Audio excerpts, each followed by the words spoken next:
Welcome to Belmore School.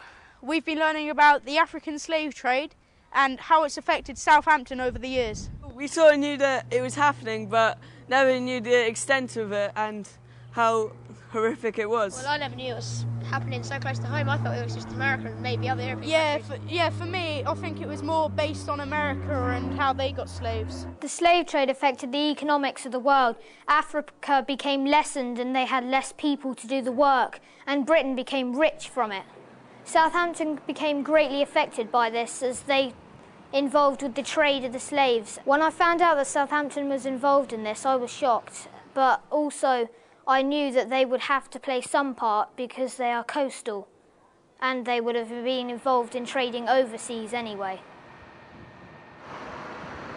I think about it a lot. I mean, there's a lot of things in this town, like a lot of buildings, and maybe they wouldn't be here if it wasn't for the slaves. The first lesson we were talking about is what we had common in Southampton. In Bugle Road Street is where a sugar house lane was. I am really upset and appalled how all this everywhere around slavery has worked, because it's not been fair. They've just been nicking people and putting them, they just put them as food and cutlery. They shouldn't do that. They should be treated as a normal person with rights. But as we know, that didn't happen.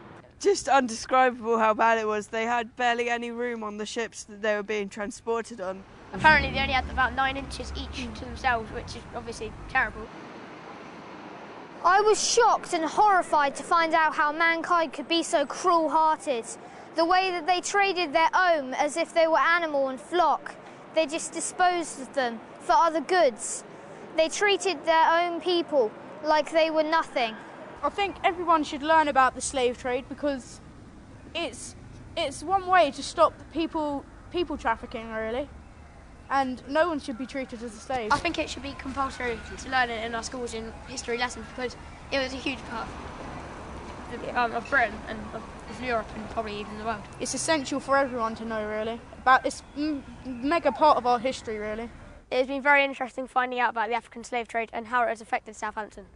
I would say that about half of Southampton's wealth has come from the African slave trade. It has been very interesting learning about it, however, on the other hand, it's been very shocking.